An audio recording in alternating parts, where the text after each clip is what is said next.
बिस्मिल्लाहिर्रहमानिर्रहीम। अस्सलाम वालेकुम डियर ऑल। मैं ज़ाकिरुल्लाह आज एक नए टॉपिक के साथ। आज का हमारा टॉपिक है हेमाटोलॉजी एनालाइज़र। आज के इस टॉपिक में हम सीखेंगे कि हेमाटोलॉजी एनालाइज़र कौन सी मशीन है, इस मशीन का, इस एनालाइज़र का पर्पस क्या है, इसके अंदर कौन कौन से ऐसे हेमाटोलॉजिकल पैरामीटर्स हैं जिसको हम देखते हैं, उसको फाइंड आउट करते हैं और उसकी इन्वेस्टिगेशन करते हैं। इसके अलावा इस मशीन की क्या क्या प्रॉपर्टीज़ हैं या क्या क्या प्रॉपर्टीज़ होनी चाहिए और हेमाटोलॉजी एनालाइज़र के लिए स्पेसिमेन रिक्वायरमेंट्स क्या क्या हैं। तो आज इस टॉपिक के अंदर ये पॉइंट्स हम सीखेंगे।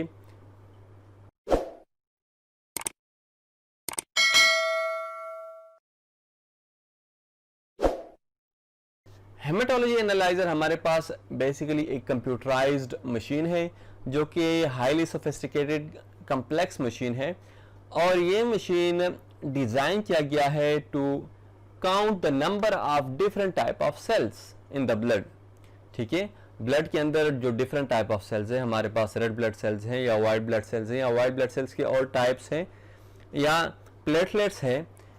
तो इन सेल्स की काउंटिंग के लिए हम ये मशीन यूज़ करते हैं। इसके अलावा जो ब्लड के अंदर हीमोग्लोबिन की कंसंट्रेशन है उसको फाइंड आउट करने के लिए कि हमारे ब्लड के अंदर हीमोग्लोबिन की कंसंट्रेशन क्या है और haematocrit levels in the blood sample के ब्लड के अंदर जो हेमाटोक्रिट है ये फाइंड आउट करना, ये इस मशीन का काम है। इसका मकसद क्या है कि हेमाटोलॉजी एनालाइज़र, इसका मकसद ये है कि क्लिनिकल साइट पे, हॉस्पिटल के अंदर, क्लिनिक के अंदर या रिसर्च एरियाज़ में हम सेल्स को काउंट करना, उसकी मुख्तलिफ करेक्टरिस्टिक्स को, खसूसियात को स्टडी करना और उसकी वजह से डिफरेंट जो डिजीज़ है यानी मुख्तलिफ डिजीज़ के अंदर सेल के अंदर उसकी प्रॉपर्टीज़ क्या होती है, सेल के काउंट के अंदर क्या फ़र्क पड़ता है, या और डिफरेंट डिजीज़ को मॉनिटर करना कि डिजीज़ के अंदर इम्प्रूवमेंट आ रही है या जो है डिजीज़ मज़ीद जो है वो ख़राब हो रहा है, पेशेंट की कंडीशन मज़ीद डाउन जा रही है। तो इन सब चीज़ों को फाइंड आउट करना इस मशीन का मकसद है। दूसरा, ये मशीन क्या करता है, provide the measurement of cell morphology, कि सेल की मॉर्फोलॉजी, सेल का जो स्ट्रक्चर है उसके बारे में यह हमें इंफॉर्मेशन देता है कि for example red blood cell है तो रेड ब्लड सेल हमारे पास ये बाइकन के डिस्क शेप है। अब जो नॉर्मल रेड ब्लड सेल है उसके अंदर वो पेशेंट की सैंपल के अंदर कितने नॉर्मल है, कितने एबनॉर्मल है, कितने के अंदर जो है वो मैक्रोसिटिक है या माइक्रोसिटिक है या हाइपोक्रोमिक है। सो इन चीज़ों के अंदर ये हेमाटोलॉजी एनालाइज़र हमें ये इंफॉर्मेशन प्रोवाइड करता है। तीसरा, can detect small cell population to diagnose rare blood conditions. ठीक है, बहुत ऐसे नए टाइप ऑफ सेल्स हैं या फॉर एग्जांपल हमारे जो पेरिफेरल ब्लड है उसके अंदर ब्लास्ट आए हैं, तो ऐसे बहुत थोड़े से नंबर ऑफ सेल्स उसके अंदर अगर कोई पैथोलॉजी है, कोई प्रॉब्लम है तो उस प्रॉब्लम को भी, उस डिजीज़ को भी ये डायग्नोस करता है। ठीक है, तो ये पर्पस हो गए हेमाटोलॉजी एनालाइज़र के। कौन कौन से पैरामीटर्स हेमाटोलॉजी एनालाइज़र के अंदर हम उसकी इन्वेस्टिगेशन करते हैं या वो हमें प्रोवाइड करता है। तो ये रेड ब्लड सेल्स जो कि ऑक्सीजन को कैरी करते हैं, उन रेड ब्लड सेल्स की काउंट, उनकी करेक्टराइजेशन, उनकी प्रॉपर्टीज़ हमें बताता है। दूसरा, वाइट ब्लड सेल जो है वो बेसिकली इन्फेक्शन के अगेंस्ट फाइट करते हैं, अगर सिंपल वर्ड्स में कहें तो वाइट ब्लड सेल्स की इंफॉर्मेशन हमें प्रोवाइड करती है। दूसरा, वाइट ब्लड सेल्स के कितने टाइप्स है और उस टाइप की एब्सोल्यूट वैल्यू और उसकी परसेंटेज हमें प्रोवाइड करता है। तीसरा, प्लेटलेट्स की इंफॉर्मेशन प्रोवाइड करता है कि प्लेटलेट्स जो कि हमारे ब्लड क्लॉटिंग के अंदर एक इम्पॉर्टेंट टाइप ऑफ सेल्स है, तो प्लेटलेट्स जो है इसकी इंफॉर्मेशन हमें प्रोवाइड करती है। और इसके अलावा हीमोग्लोबिन जो है, हीमोग्लोबिन वो हमारे पास वो ऑक्सीजन कैरिंग प्रोटीन आरबीसीज के अंदर है। ठीक है, तो हीमोग्लोबिन क्या करता है, ये ऑक्सीजन प्रोवाइड करता है टू द होल बॉडी, सारे सेल्स को। तो ऑक्सीजन, हीमोग्लोबिन की इंफॉर्मेशन ये हमें प्रोवाइड करती है। इसके अलावा हेमाटोक्रिट की इंफॉर्मेशन ये हमें प्रोवाइड करता है कि proportion of RBCs to plasma, पूरे होल ब्लड के अंदर आरबीसीज की प्रोपोर्शन, आरबीसीज का कंसंट्रेशन कितना है और प्लाज्मा का कंसंट्रेशन कितना है। ठीक है, तो ये हमें प्रोवाइड करता है। इसके अलावा इन पैरामीटर्स के डिराइव्ड वैल्यूज हैं, for example mean corpuscular volume या MCH या MCHC, ठीक है। रेड ब्लड सेल और हीमोग्लोबिन से हम जो मुख्तलिफ वैल्यूज डिराइव करते हैं कि हर सेल का मीन वॉल्यूम कितना है, फिर टोटल जो सेल के अंदर हीमोग्लोबिन कितनी है, फिर एक सिंगल सेल के अंदर हीमोग्लोबिन की कंसंट्रेशन कितनी है। तो ये सारी चीज़ें ये हेमाटोलॉजी एनालाइजर ये सारे इंफॉर्मेशन हमें प्रोवाइड करता है, ठीक है। So these are the overall different parameters. अगर RBCs के हवाले से देख लें तो RBCs के डिफरेंट पैरामीटर्स यानी प्रोवाइड करते हैं। मुख्तलिफ मशीन्स उसके अंदर पैरामीटर्स वेरी करते हैं, कोई सारे पैरामीटर्स प्रोवाइड करता है, कोई कम पैरामीटर प्रोवाइड। हेमाटोलॉजी एनालाइजर की क्या क्या प्रॉपर्टीज होती हैं? इसकी एक प्रॉपर्टी ये है कि एक शॉर्ट टाइम के अंदर ये मल्टीपल सैंपल्स आपको प्रोसेस करके इन्वेस्टिगेट करके उसका रिजल्ट आपको रिपोर्ट बनाकर दे देता है, ठीक है।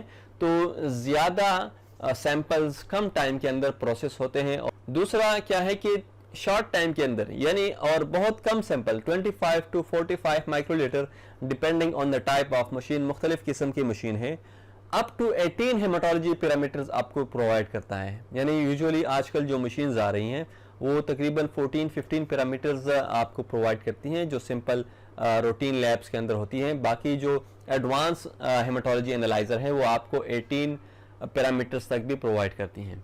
तीसरा जो हेमाटोलॉजी एनालाइजर है इसके अंदर ऐसे सॉफ्टवेयर्स हैं जो उसका सारा प्रोसीजर, सारा उसका ऑपरेशन कंट्रोल करती हैं। उसके डिस्प्ले को आपको बताता है, डिस्प्ले के ऊपर सारी इंफॉर्मेशन आपको बताता है। इसके अलावा इंफॉर्मेशन को स्टोर करता है और जो इंफॉर्मेशन है या डेटा है, अगर प्रीवियसली आपने इसके अंदर कोई सैंपल रन किया है, कोई डेटा इसके अंदर ऑलरेडी पड़ा हुआ है, तो वो डेटा आपको ये वापस प्रोवाइड करता है। अगर आपको बैक डेट्स में या पिछले महीने या पिछले सैंपल्स की इंफॉर्मेशन चाहिए, उसका रिपोर्ट चाहिए, तो ये रिपोर्ट सेव करके दोबारा आपको रिट्रीव करके रिकॉल करके दे देता है।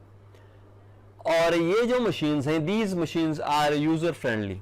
इसको परफॉर्म करना, इसको चलाना जो है, इसको ऑपरेट करना आसान होता है। इसके अलावा जो क्वालिटी कंट्रोल है, ठीक है ना, क्वालिटी कंट्रोल उसको मेंटेन करना, उसको परफॉर्म करना वो भी आसानी से हो सकता है। और अगर कैलिब्रेशन की ज़रूरत पड़ जाए, इसके अंदर कैलिब्रेशन आउट हो, उसका कोई ऐसे कैलिब्रेशन प्रोसेस की ज़रूरत पड़ जाए तो कैलिब्रेशन जो है वो आसानी से इसकी हो सकती है। These are the properties of haematology analyser.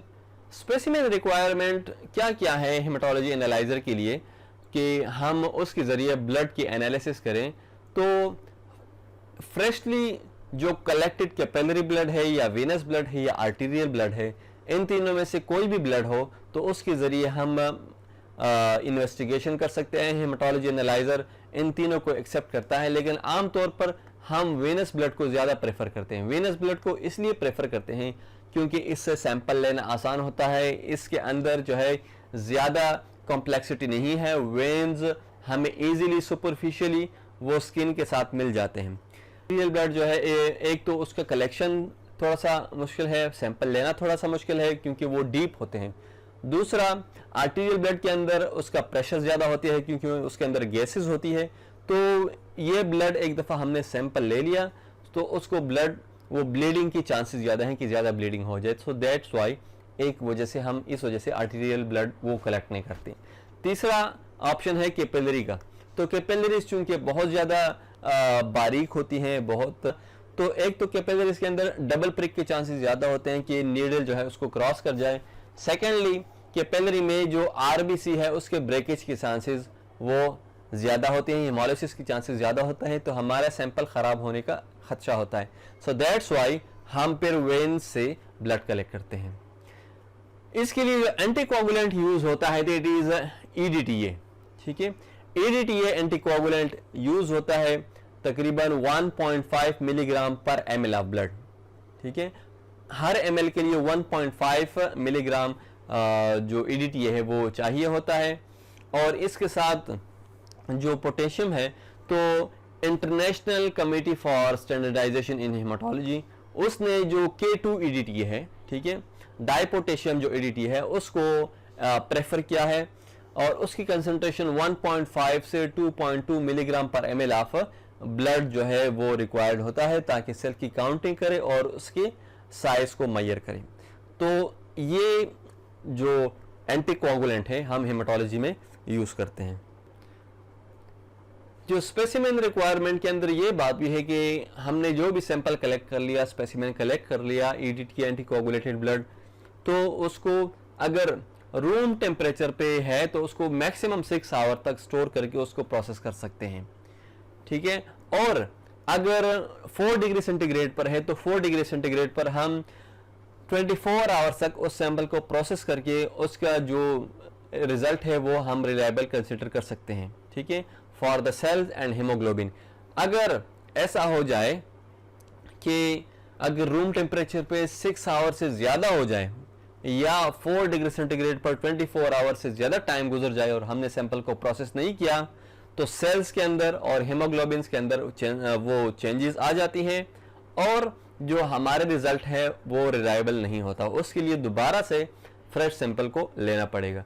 सबसे ज़्यादा मसला आता है वो मीन प्लेटलेट वॉल्यूम में। मीन प्लेटलेट वॉल्यूम जो है वो सबसे ज़्यादा लीस्ट स्टेबल और सबसे ज़्यादा सेंसिटिव पैरामीटर है ओवरऑल जो सीबीसी हमारा प्रोफाइल है।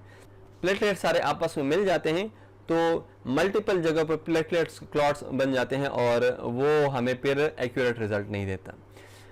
जो रिलायबल मीन प्लेटलेट वॉल्यूम है वो with in 2 to 6 hours after the collection, यानी कलेक्शन के 2 से लेकर 6 घंटे तक ये जो टाइम है, इससे पहले भी ले सकते हैं लेकिन ये जो टाइम है this is the best time for analysing the mean platelet volume, ठीक है। 6 घंटों से ज़्यादा नहीं।